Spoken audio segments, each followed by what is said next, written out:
कहानी लम्स बाकी। नीलाक्षी सिंह। मुझे जरा भी याद नहीं कि उसे एक पल के पहले मैं क्या कर रहा था। ऐसा लगा जैसे लिफ्ट के रुकते ही घटनाओं ने घटना शुरू कर दिया हो। वो वाकई रुक गई थी और रोशनी चली गई, या संभवतः अंधेरा होने के अगले पल ही सब कुछ रुका। जो भी था, हम किसी खतरे में प्रवेश कर चुके थे। नहीं, उस वक्त मुझे ये होश नहीं था कि डेंजर जोन में मैंने प्रवेश किसी समूह में किया था या मैं अकेला था, निहत्था था। ऐसा भी नहीं कहा जा सकता क्योंकि हाथ में मेरे मोबाइल था। उस वक्त किसी भी हथियार से ज्यादा जरूरी चीज मैंने अपने लायक रोशनी का जुगाड़ किया ही था, मोबाइल के दम पर, कि एक छटपटाती सी दुबली पतली चीज मेरे पैरों पर गिरी। मैं चिहुका। उधर जोड़ी भर हाथ मेरे पैरों में सेंधमारी करने लगे और फिर एक भय से मिमियाती सी चीख उस वर्गाकार कमरे में बौख गई। अब चेतना के स्तर पर अंधेरे के बाद की इस घटना के विभिन्न पहलुओं को क्रम दिया जाए तो पहली खोज की आवाज का सार था कि उसका कुछ फंस चुका था दरवाजे में। दूसरी बात कि पैरों पर धावा देने वाली कोई स्त्री थी। तीसरा कि जो गिरा था मेरे पैरों पर वो मोबाइल था उस स्त्री का। और चौथी कि लिफ्ट में शायद दो ही लोग थे और दोनों निहत्थे नहीं थे। देखा जाए तो पहली खोज ही सबसे महत्वपूर्ण थी। तो क्या उस दूसरे व्यक्ति की किसी चीज के लिफ्ट के बीचों बीच फंस जाने से ही थम गया था सब कुछ? क्या रह गया था दरवाजे में? ये मैं था। दुपट्टा। उसकी मिमियाती आवाज अब ठस हो चुकी थी, स्पष्ट और संयत। पर कुछ तो उपाय करना होगा। मैं दरवाजे पर दस्तक देने लगा। असंयत प्रहार। आवाज, कुछ चिल्लाहट भी निकली थी बाहर, पर सिर्फ मुंह से बाहर, कमरे से बाहर नहीं। मेरे दरवाजा पीटने, चीखने और मोबाइल की रोशनी में लिफ्ट की इमरजेंसी लाइट और बेल के स्विच को ताबड़तोड़ टीपने के उपक्रम के समानांतर बगल वाले की तरफ से कोई भी प्रयास सामने नहीं आया। ये निराशाजनक जरूर था, पर मैंने अपनी कोशिश जारी रखी। न तो इमरजेंसी लाइट जल पा रही थी, न बेल ही बजा। अंधेरे की तीव्रता को मापने वाला कोई आविष्कार होता तो इस बात की परख हो पाती कि कालापन आंखों को बंद किए जाने जितना था कि उसके आसपास कहीं। मुझे तो दम भी घुटता सा लगने लगा, जबकि ऐसा था नहीं शायद।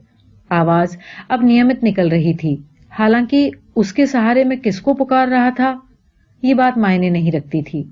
दरवाजे पर पूरे शरीर की लंबाई से धक्का मुक्की करने के बाद मैंने मोबाइल पर उंगलियां फिरानी शुरू कर दी, लेकिन स्क्रीन पर ऊपर बाईं तरफ सिग्नल न मिल पाने का संकेत था। आप अपने मोबाइल में देखिए जरा। बैलेंस नहीं है। मैंने मोबाइल की रोशनी का घेरा उस स्त्री की तरफ फेरा। ठीक चेहरे पर फोकस न कर सका और जो प्रकाश में आया वो छोटी मोतियों की गुंथी हुई बाली थी जो ठुड्डी के नीचे के बालों के बीच लटक रही थी, पर झुंझलाहट हुई जिसे कोई बाली ताली कम नहीं कर सकती थी। उस वक्त आपके कपड़े की वजह से हम इसमें फंसे, इस तरह ध्यान रखना चाहिए था। किसका? अरे जो फंस गया उसका। तो क्या मेरी वजह से आप फंस गए? और क्या आपका मतलब है ये मेरी वजह से हुआ? उसने एक झटके से कुछ खींचा। मेरे मोबाइल का फोकस उसके हाथ की दिशा में आप ब आप मुड़ा। रोशनी के आगे उसके दुपट्टे का कोर था, जिसके किनारे का कपड़ा लंबाई में खोंच की शक्ल में फटा था और आसपास में बैंगनी सूत मसक गए थे।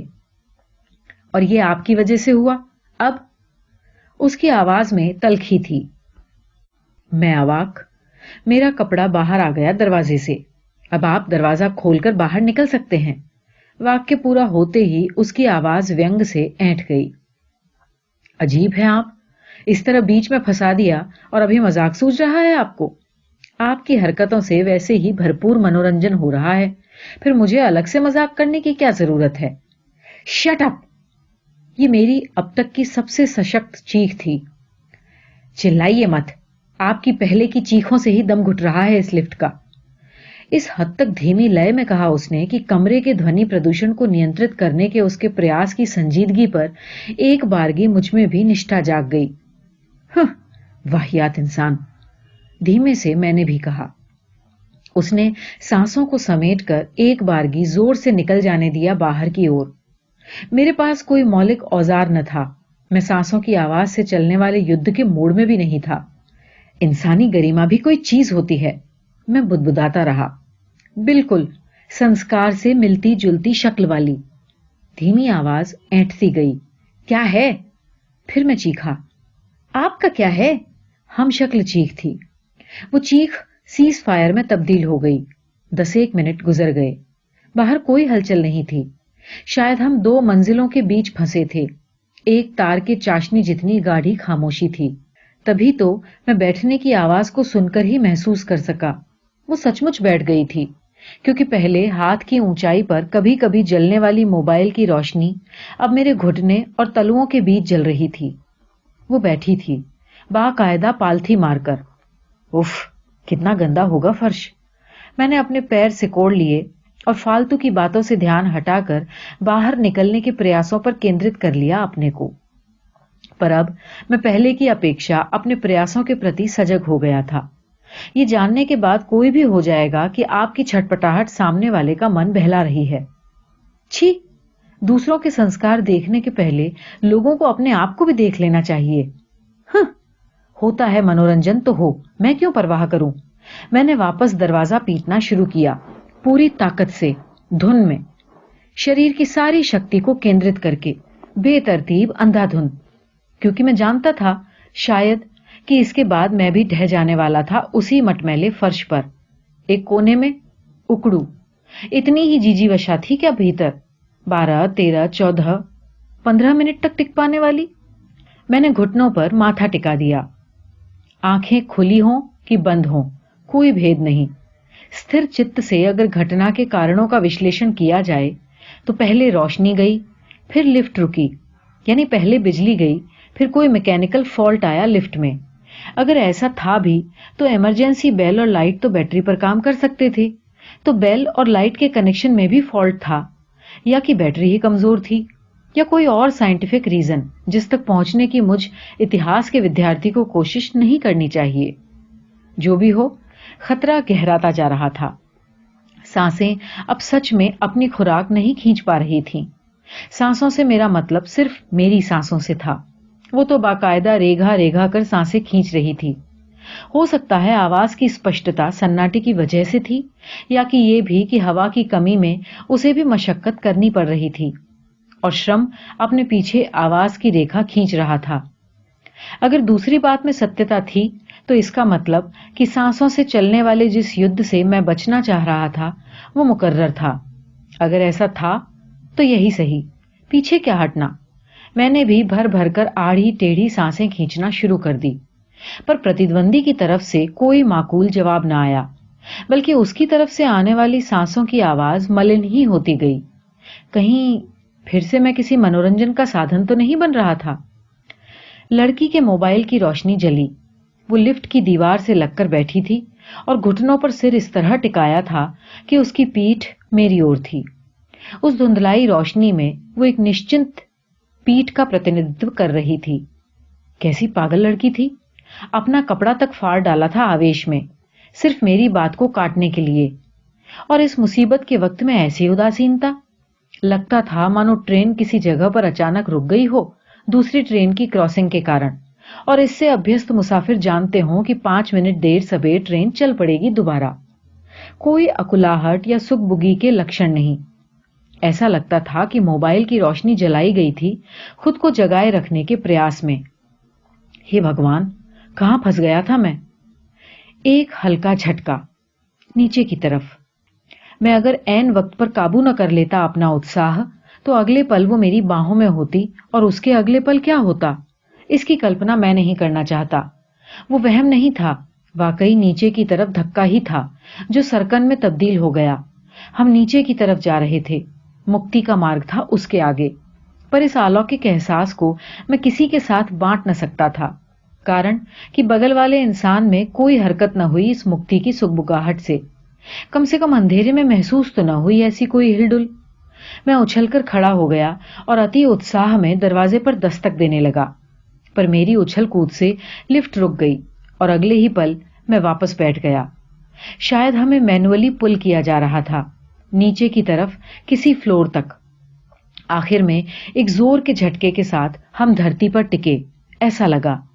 फिर भी इस भय से कि मेरी हलचल से व्यवधान न आ जाए, पुनः क्राइसिस मैनेजमेंट में मैं हिला नहीं, बैठा रहा। अगले कुछ पलों में दरवाजे के की होल में खटपट हुई। रोशनी को साथ लिए दाखिल हुए कई लोग भीतर। जब तक बाहर के लोग भीतर न घुस गए, मैं बैठा ही रहा अपनी जगह। अनजान लोग गले मिलकर ऐसे हाथ मिलाने लग गए जैसे मैं अपोलो 13 से उतरा हूं। बात थी भी प्रसन्नता की, भले फ्रिक्वेंसी उतनी ना हो। कितनी देर रह गए फंसे? कोई उत्साही जिज्ञासा थी या टिप्पणी मात्र? पर जवाब आया झनझनाता, 27 मिनट 48 सेकंड।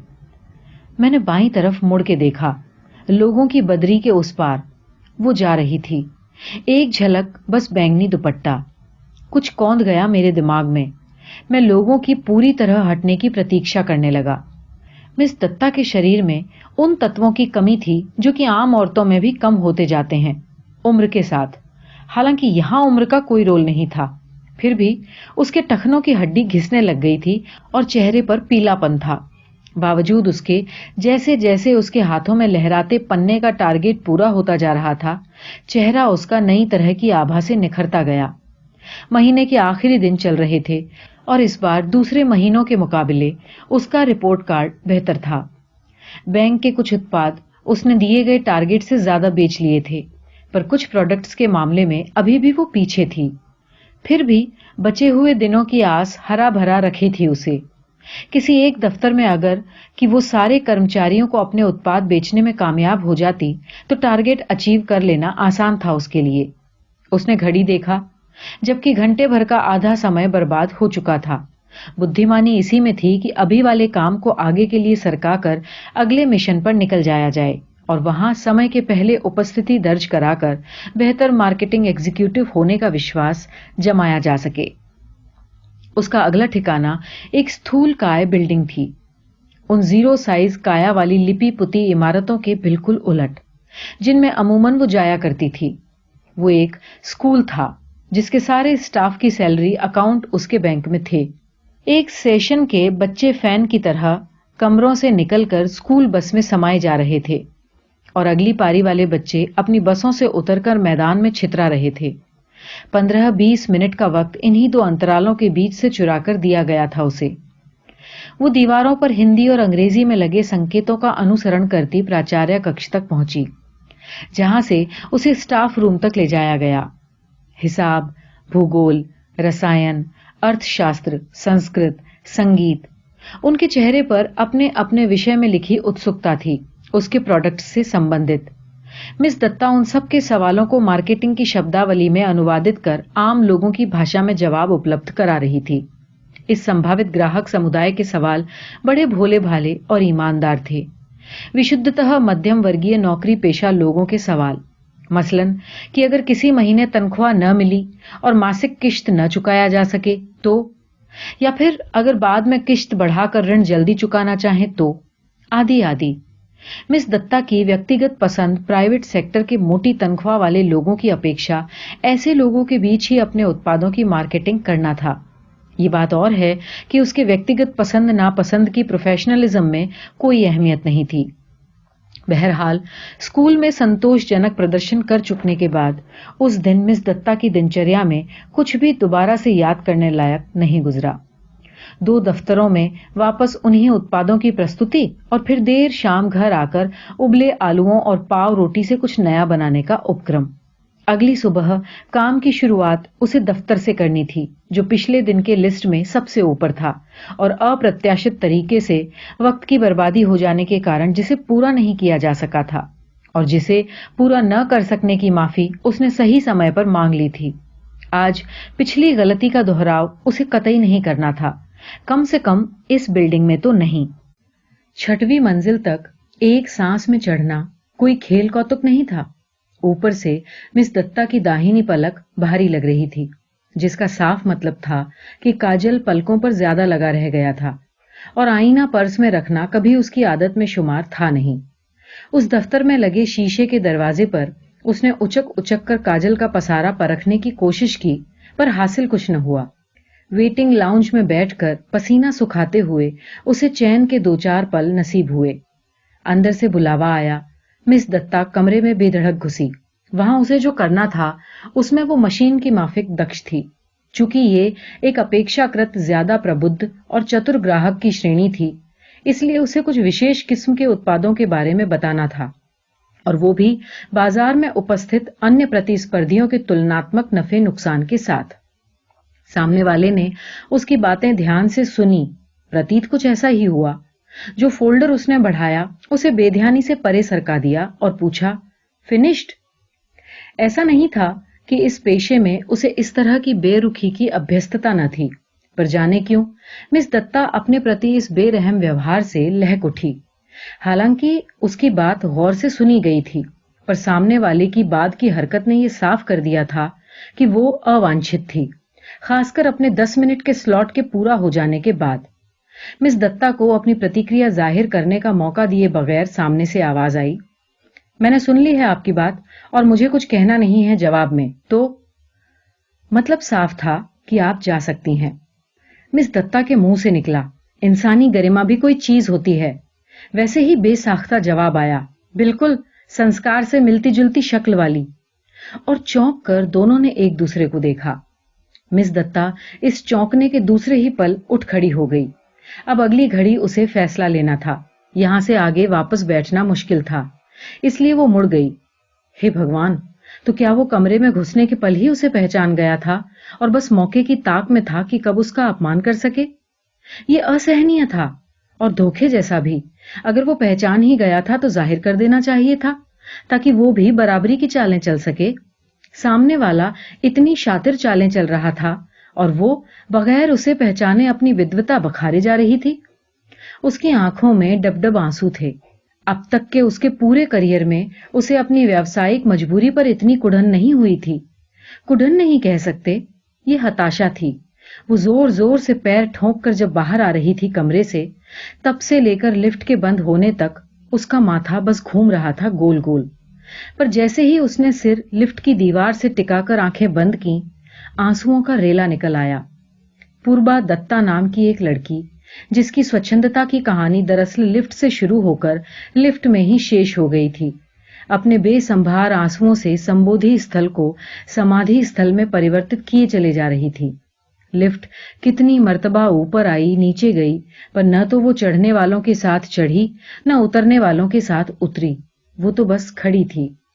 वो स्थिर पड़ी थी, पानी की तली में थिरा कर बैठ गए ठोस की तरह। क्या थी उसकी जिंदगी? आंखें खुलने के साथ तैयारी की भागदौड़ और फिर निकल पड़ना पारदर्शी फोल्डरों में विज्ञापनों के कागज संभाले। जो शिष्टाचार के मारे होते वे उसकी पूरी बात सुनने का धैर्य दिखाते और इनकार को अपनी मौलिक शैली में प्रकट करते। ये वो लोग थे जो उसका मजाक उड़ाने या उकताने का भाव प्रदर्शित करने या मुंह बिचकाकर व्यंग करने के लिए उसके पीछे मुड़ चुकने का इंतजार तक कर लेते थे। कुछ लोग पिंड छुड़ाने के लिए या तरस खाकर राजी हो जाते थे किसी उत्पाद के लिए, और कुछ ऐसे होते जो बिना कुछ सुने नॉट इंटरेस्टेड का बोर्ड टांग देते। कुछ सुनकर 1000 सवाल करके नकार देते, कुछ बेतरतीब तरीके से झिड़क देते, और कुछ हर दिन वो इन्हीं प्रजातियों के सामने नए जोश और मुस्कान से अपनी प्रस्तुति देती।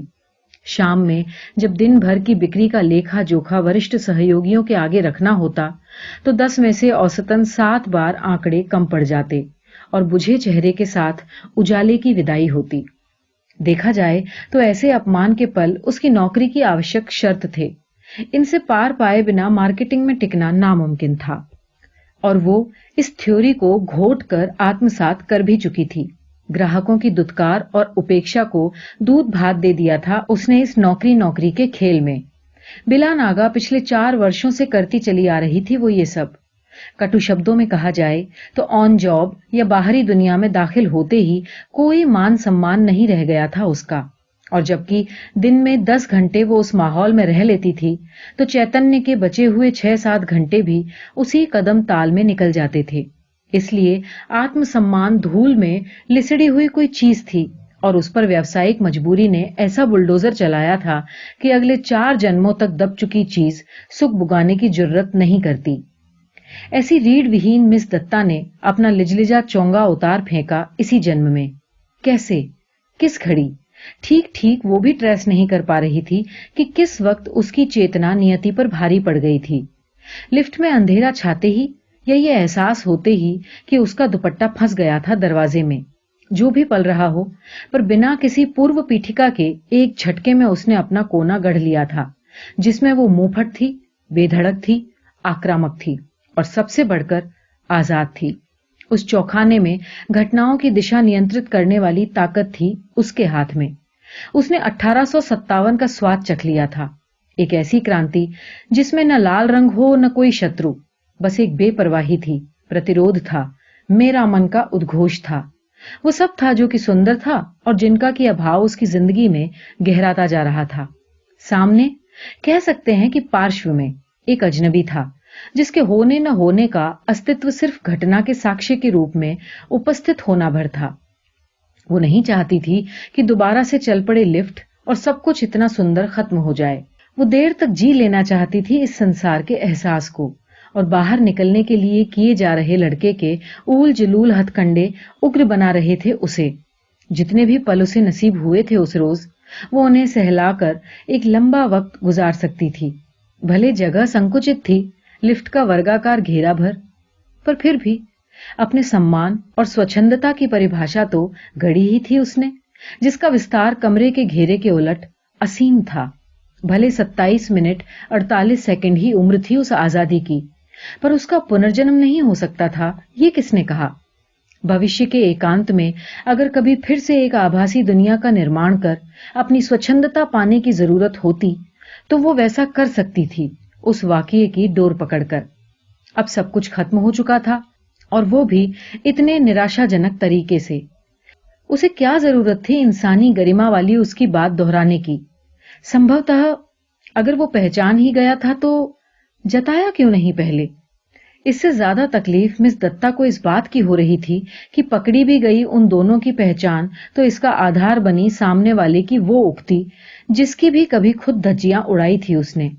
और इससे भी ज्यादा, सबसे ज्यादा टीस इस बात की थी कि जिसे साक्ष्य बनाकर मिस दत्ता ने अपनी आक्रामकता और स्वच्छंदता का दुर्ग गढ़ा था, उस आदमी के सामने ही नाटकीयता से अपनी लुंज पुंज मार्केटिंग स्किल का प्रदर्शन कर डाला उसने।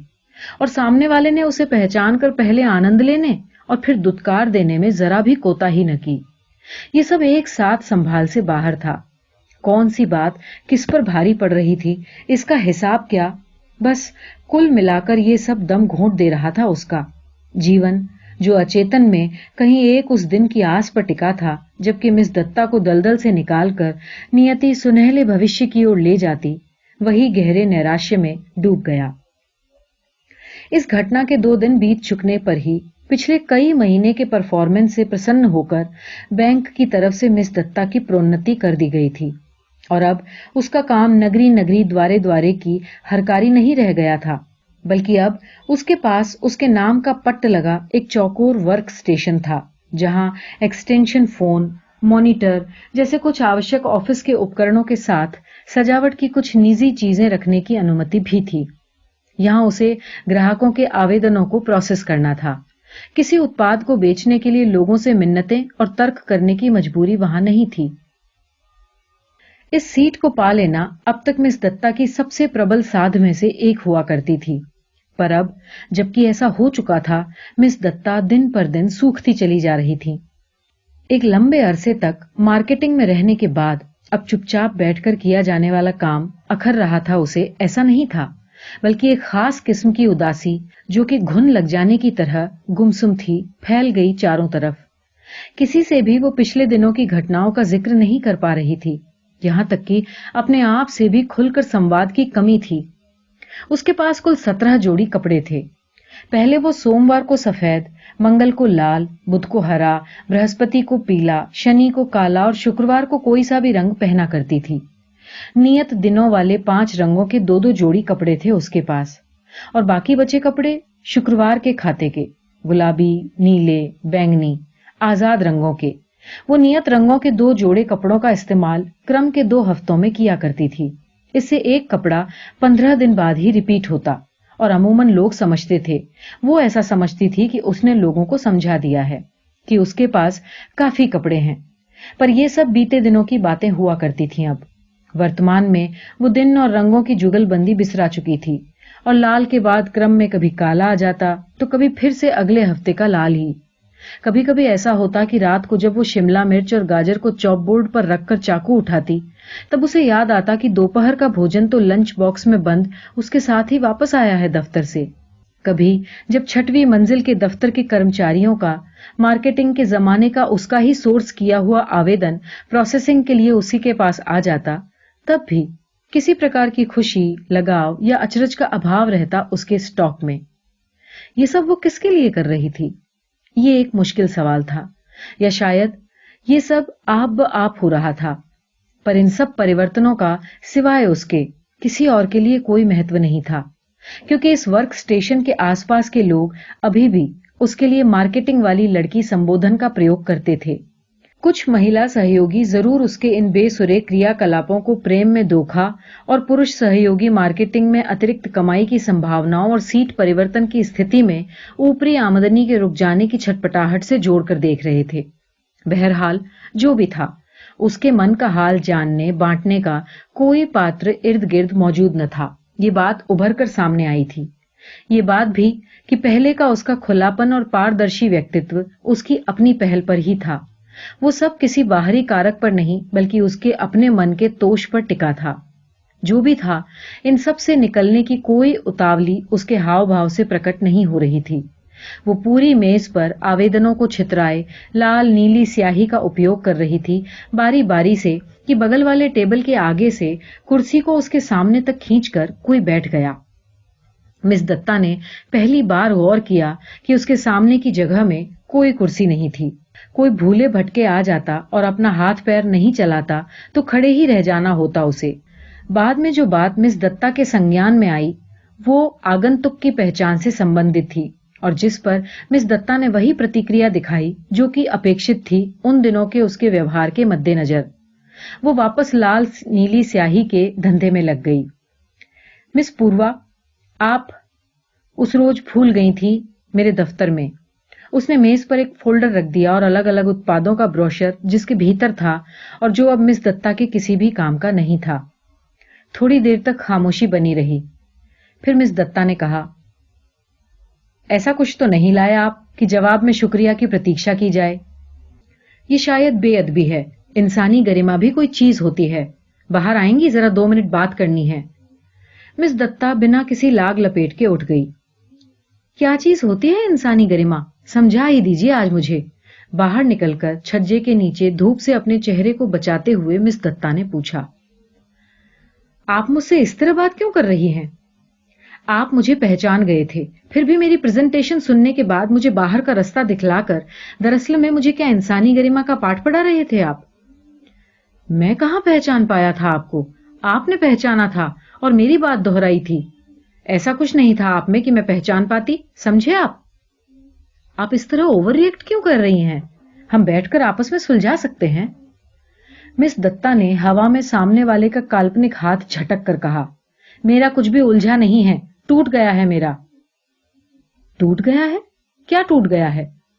टूट गया है नहीं, टूट गई है वो दुनिया जो मैंने बनाई थी अपने लिए, जिसमें मैं अपनी मर्जी से सांस ले सकती थी और अपनी इच्छा से चीख सकती थी, चिल्ला सकती थी किसी पर भी। आप उस लिफ्ट के चौखाने से अपने लिए मुक्ति का मार्ग तलाश रहे थे और मैं अपनी निजात का, उस दबे कुचले आत्मसम्मान वाली दुनिया से निजात का जिसमें मैं 24 घंटे सांस लेती थी। और मैंने रच भी डाला उसे। पर आपने क्या किया? मुक्ति तो आपको भी मिल गई उस दुनिया से, पर दूसरी दफा जब मैं आई आपके दफ्तर में, मुझे पहचान कर भी आपने जताया नहीं। मैं अपने उसी दबे कुचले सम्मान वाले पेशे का हुनर आपके सामने दिखाती रही और आप मजे लेते रहे। और मेरा शो खत्म हो चुकने के बाद आपने गुरूर से कह दिया कि मैं जा सकती हूं। मैंने आपको नहीं पहचाना था, यकीन मानिए। जाइए आप अभी यहां से। हम बैठकर अभी आपको और भी वक्त चाहिए मेरे साथ? आपको 27 मिनट 48 सेकंड मिले थे लिफ्ट में। क्या किया आपने उसका? ये आप भी जानते हैं और मैं भी। वो मुस्कुराई, वक्र मुस्कान, और वापस मुड़ गई। मिस दत्ता जब वापसी के रास्ते पर थी तब उसे अपने कदम बेहद हल्के लगे, बोझ मुक्त। वो सांस भरकर सीढ़ियां चढ़ गई और अपनी जगह पर आकर उसने गुनगुनाते हुए नीली कलम उठा ली। उस रात शिमला मिर्च की जगह फूल गोभी और गाजर की जगह प्याज काटते हुए वो तड़ातड़ अपने आंसू पोंछती जा रही थी।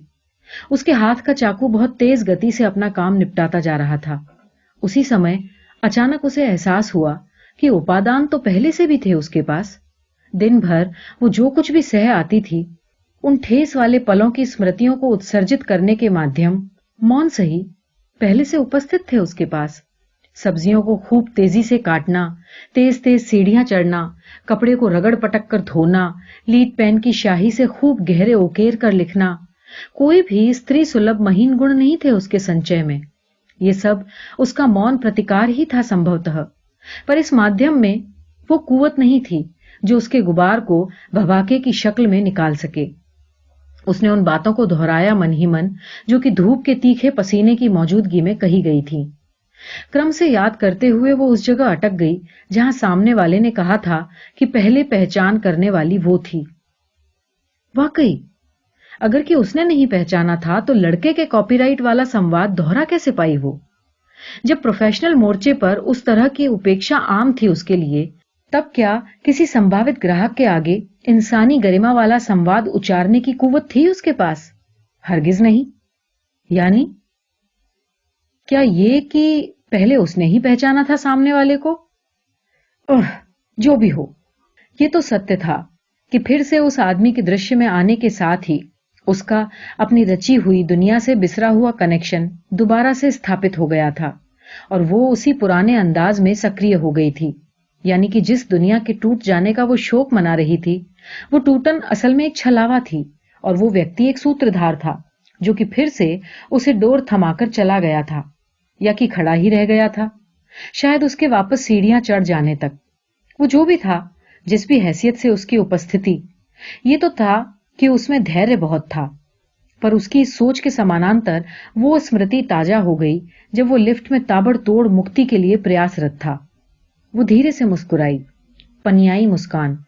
पिछले 2-3 मर्तबा की तरह इस बार ऐसा करते हुए उसके होंठ टेढ़े नहीं हुई और वो बुदबुदाई, बुड़बक। दिमाग सुन्न था, अजीब सी उथल पुथल पर से नंगे पांव चलकर जा रहा था मैं। कितने सारे इल्जामों की बेड़ियां अपने पैरों में लपेटे चला जा रहा था मैं। हाथ हालांकि खाली थे। मेरे बचपन की बात है, एक मर्तबा किसी ने बताया था कि बरसात के केंचुए नमक डाल देने से मर जाते हैं, और फिर मैं चलती फिरती कत्थई लकीर देखते ही मुट्ठी भर नमक से उसे पाट देता था। कोई मुझसे उतनी हत्याओं का अभी हिसाब मांगे तो जिस तरह अपने को इनोसेंट समझता था मैं, उतना ही अबोध इस समय में खुद को पा रहा था। लौटते हुए दुनिया सौदागरों से पटी लग रही थी।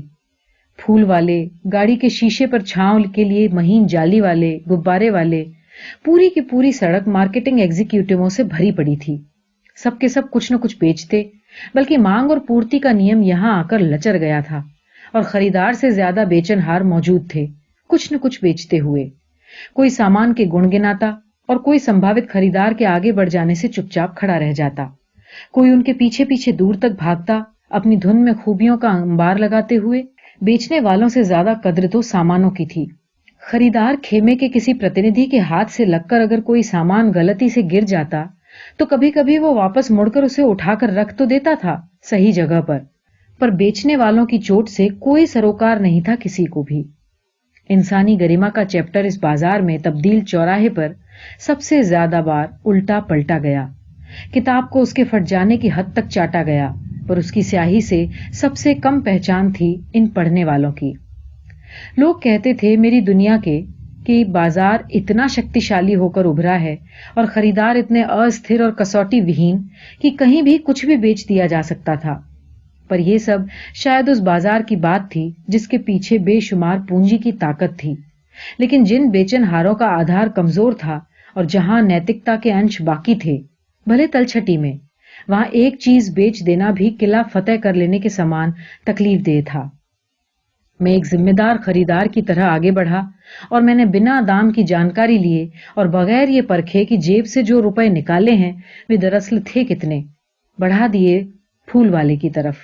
वो पैसे देखकर भी समझ नहीं पाया कि मेरी मंशा उसके सामान को खरीद लेने की थी। वो बेचता रहा फिर भी मुझे वे ही चीजें जिनके दाम हवा में लहरा रहे थे।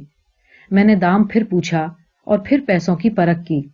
पैसे काफी ज्यादा थे कीमत की तुलना में, फिर भी वो फूल और पैसों की अदला बदली को प्रस्तुत न था। जाली वाला, गुब्बारे वाला, कलम वाला, सब पर आजमाया मैंने अपने खरीदार होने के हुनर को, पर बस अपने अपने सामानों के वो सब गुण बताए जा रहे थे। पैसे हाथों में लहराते होने के बावजूद खरीद नहीं पाया कुछ भी मैं। तो क्या वो सब लड़की के खेमे में लामबंद हो चुके थे और सबने एक ग्राहक के रूप में मुझे अयोग्य करार कर दिया था? गिल्ट की एक गाढ़ी परत जम चुकी थी और उन्हें खुरचे बगैर आगे कुछ संभव नहीं था। ये बात तो थी कि इरादतन मैंने कुछ नहीं किया था। जो भी हुआ वो या तो अकस्मात या कि प्रतिक्रिया में, जो कुछ उसने किया उसके जवाब में। और अगर देखा जाए तो वो लड़की थी गजब की ढीठ। मैं कहां उसे ये बताने गया था कि उस लिफ्ट वाले संकट का मैंने कैसा खूबसूरत रचनात्मक उपयोग किया। बैंगनी पृष्ठभूमि पर बाल के झुरमुटे में छिपी कान की मोती गुथी बालियों वाला ऐसा वेब पेज डिजाइन किया गया जिसे हाथों हाथ खरीद लिया गया। और कहां उसने मुझे नीचा दिखाने में अपनी सारी प्रतिभा झोंक दी। शुक्र था कि वो इतने पर ही रुक गई। अगर कहीं वो ऐसे झपट्टे न मारती और मैं उत्साहित होकर उसे बता डालता सब, तो बहुत संभव था कि बेइज्जती के नए मानदंड स्थापित करवा के ही लौट रहा होता मैं अभी। मुझे हंसी आ गई। वो मुझे हंसा सकती थी, ऐसे भी विपरीत समय में। कैसे बिचक मिचक कर जवाब देती थी वो लड़की किसी भी बात का। और उस दिन दफ्तर के प्रोडक्ट्स की जानकारी देती लड़की और होंठ ऐंठ मैठ के जवाब देती लड़की में कोई साम्य नहीं था कहीं से कहीं। तो क्या वास्तव में वो इतनी संजीदा थी और मेरी उपस्थिति उसे व्यंग से टेढ़ा कर देती थी, या कि वो थी मगरूर और दफ्तर का अनुशासन उसे काबू में रखता था, या कि वो इन दोनों ध्रुवों के उलट किसी और दुनिया से वास्ता रखती थी? जो भी था, उसके इल्जाम, उससे उपजा गिल्ट या उसके झगड़ालूपन की स्मृति, मैं उसे लंबे समय तक जीना चाहता था, ये तय था। कितनी अजीब बात थी कि दूसरी बार जब वो आई थी तब उसने क्या पहना था, या कि आज ही चेहरे के तमतमाए लाल रंग के सिवा क्या रंग था उसका, ये मैं देख नहीं पाया। बस अंधेरे में देखा हुआ बैंगनी रंग ही मेरे लिए उसका पर्याय बन गया था। और ये भी इत्तेफाक कि 3 बार की पिछली मुलाकातों में विदाई उसके मुड़कर जाने से ही हुई, और हर बार वो इस तरह मुड़ी जैसे अगली बार की बारी आएगी ही नहीं कभी। हद थी कि इस तरह ठुकराया हुआ होने के बाद भी मैं फिर से अगली बार मिलने की जुगत सोच रहा था। ऐसा नहीं था कि उसमें कोई कशिश थी ऐसी कि मैं अपना आत्मसम्मान दांव पर लगाए बैठा था। जो चीज उसके व्यवहार के पीछे काम कर रही थी, उसके आकर्षण में फंसा था मैं। किस परिस्थिति में वो क्या करेगी, किस बात पर वो क्या प्रतिक्रिया देगी, उसे बूझ पाने का फॉर्मूला एकदम से हाथ नहीं लग रहा था मेरे। हालांकि मेरे हिस्से का ये सच फिर से उसी इंसानी गरिमा वाले सवाल को तार तार करता था कि मैं उसे इंसान के रूप में नहीं, एक दिलचस्प विषय के रूप में पसंद कर रहा था। जैसे जैसे दिन बीतते जा रहे थे, वो अगरबत्ती के धुएं के मानिंद मेरे आगे भागती जा रही थी, हवा की दिशा से भी बेखबर। कभी कभी मैं कोई भी चीज सोचना चाहता तो गलती से या सही से उसे ही सोचता, जबकि सच्चाई थी कि मुझे शायद उसका चेहरा तक ठीक से याद नहीं था।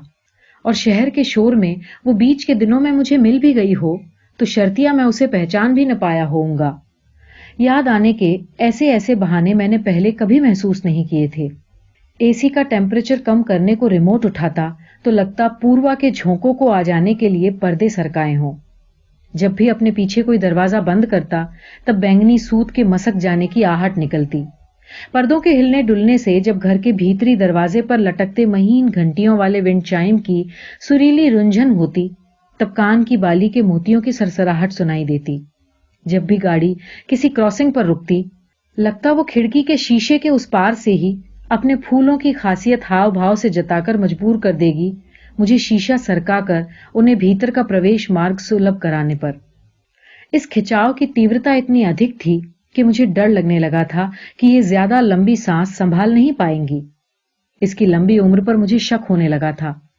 लिफ्ट का फर्श, दरवाजा, इमरजेंसी बेल, बैंगनी सूत का टुकड़ा, बाली के मोती, फूलों से सहरती पूर्वा हवा, और हाँ, याद आया जब वो मेरे दफ्तर आई थी उस रोज, असरा पसरा काजल, सब था। इतने सारे कारक थे, पर इनसे स्पेस मैं नहीं बना पा रहा था। बना तो मैं उस दिन भी नहीं पाया था कुछ, जब उतना एकांत झोली में आ गिरा था। एक भी खूबसूरत पल अपनी पहल पर गढ़ नहीं पाया मैं, बल्कि अपनी ऊट पटांग हरकतों से संभवतः सहयात्री के प्रयास में भी बाधक बनता रहा। वे पल जो मैंने गंवा दिए मुझे भेदने लगे। एक अजीब किस्म की छटपटाहट थी, उगलने और निगलने के बीच फंसे हुए कौर की तरह। खराब उपमा है, पर मेरी इंटेंसिटी का पैमाना बन सकती है। जिंदगी अचानक से दो फांकों में विलग हो चुकी थी। लिफ्ट में सवार होने से पहले का जहान और बाद का संसार। पूर्वार्ध वाली ओर दुनिया भर के तमाम ओल झोल पात्र थे, पर उत्तरार्ध वाले पक्ष में सिर्फ घटनाओं के कतरे थे जहां तहां फैले हुए। मैं उन्हें समेटने के लिए जो ही हाथ बढ़ाता था, हवा में ही कोई मेरा हाथ झटक दे रहा था। तो इस बिखराव के ऊपर ही इस तरह रख देना था मुझे अपने आप को कि कुछ भी उड़ियाने न पाए, हवा का झोंका चाहे जिस भी तरफ से आए। मैं शिद्दत से उस आकर्षण की डोर को थाम कर बैठा था कि अचानक मेरे चैम्बर का दरवाजा खुला और वो धड़धड़ाती हुई कमरे में दाखिल हुई, हांफती और बेसंभार। उसे बैठने तक की सुध नहीं थी और वो खड़े खड़े शुरू हो गई। ये सब मेरे लिए सिरे से अप्रत्याशित था। उसने जो कहा उसका लब्बो लुबाब ये था कि लगातार उससे आवेदनों की प्रोसेसिंग में भूल होती जा रही थी और इसी वजह से उसे नौकरी गंवानी पड़ी। फिलहाल वो बिना किसी काम के बगैर सहारे लगभग सड़क पर थी। उसे मार्केटिंग का अनुभव था, लिहाजा वो मुझसे अपने दफ्तर में नौकरी रख लेने का फेवर चाहती थी। बिना किसी लाग लपेट के 2 मिनट की इल्तिजा भरे संवाद में उसने अपनी बात खत्म की। मेरा दफ्तर लीन वर्क फोर्स वाला था, फिर भी 2-1 कर्मचारी के लिए तो गुंजाइश बैठाई ही जा सकती थी। ये तो पर दूसरी वरीयता की चीज थी। जो बात प्राथमिक थी वो ये कि इस दीनहीन गेटअप और नाखून विहीन अस्तित्व में जो लड़की मेरे सामने खड़ी थी, मैं उससे किसी प्रकार का तादात्म्य बना ही नहीं पा रहा था। कौन थी ये? मैं उससे बैठ तो जाइए ऐसा भी नहीं कह पाया, क्योंकि डर था कि कहीं ऐसा कहने पर वो आकर मेरे पैर न पकड़ ले। मैं सदमे में ही था कि उसने खुद ही बैठते हुए कहा कि वो कुछ भी करने को तैयार है और वेतन कोई सा भी चलेगा। मैं पसीने से नहा गया, उस टेम्परेचर में भी। ऐसा लिजलिजापन मैंने यकीनन हाल फिलहाल में महसूस नहीं किया था। बहुत बड़ा छल था ये मेरे साथ नियति का। वो गर्वीला आकर्षण फूल कर कैसा भौंथरा पड़ा हुआ था। भयानक सा वैराग्य जागा मन में। उस लड़की के लिए मैं कुछ तो कर ही देने वाला था, पर मेरा सब कुछ खो चुका था और उस खो चुके के लिए कुछ भी करना किसी के बूते का ना था। मैंने सिर डुलाकर जता दिया कि मैं उसकी मदद कर दूंगा। वो आभार प्रकट करती हुई खड़ी हुई और चलते चलते उसने मेरी 7 पीढ़ियों के कर्ज में खुद को डुबाकर दुआ देने वाले अंदाज में कहा, इंसानी गरिमा। मैंने कान हाथों से ढांप कर सिर झुका लिया। अब बर्दाश्त के बाहर था। लगा एक बारगी की चीख फूट पड़ेगी और यही वो क्षण था जबकि मैं चौंक कर जागा। अंधेरा था और झपट कर बिजली जलाने के बाद भी उसकी मौजूदगी के ताजे निशान नहीं मिले कमरे में। तो वो सब सच नहीं था, सपना था। सपना। उसका स्वाभिमान अक्षुण्ण था अभी तक और मेरा आकर्षण बच गया था साबुत। मैं हिचकोले वाली रुलाई में डूब गया। इतनी तसल्ली, ऐसी प्रसन्नता, ऐसा आवेग मैंने कभी महसूस नहीं किया था एक साथ। भीतर कंपकंपी सी थी। भीतर से निकलने को कितना कुछ था, पर रास्ते की सीमा थी। लिफ्ट के इस पार वाली दुनिया की समस्त घटनाओं का सार था जो अभी मेरे मुंह आंख नाक से बह रहा था। तो मैं उसके प्रेम में था।